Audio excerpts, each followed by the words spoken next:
Welcome to the Slop Farm. Enjoy the video. You start by ensuring the Poco X7 Pro is unlocked and charged. This prevents interruptions. Open Settings, or long press the home screen and tap Wallpapers to jump straight in.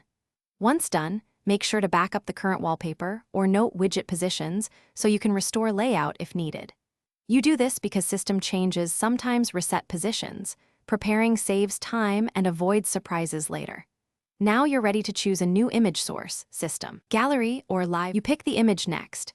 Tap gallery for personal photo, themes for curated options, or system wallpapers for defaults. Once selected, crop using the handles and set the aspect ratio. Use 16:9 for full screen fit or original to preserve composition.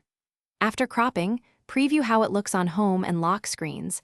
This matters because icons and widgets can obscure key parts of the image. Make adjustments until satisfied, then press Set and choose whether to apply to home, lock, or both screens. You finish by tapping Set and choosing whether it applies to the home screen, lock screen, or both.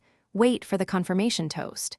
If the wallpaper doesn't update, reboot the Poco X7 Pro and check again, because a fresh start often clears temporary glitches.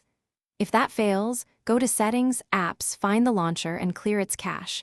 Make sure you don't clear data unless you want layout reset. Finally, update MIUI or test a third-party launcher if problems persist. Thanks for watching. Consider subscribing if we helped you today.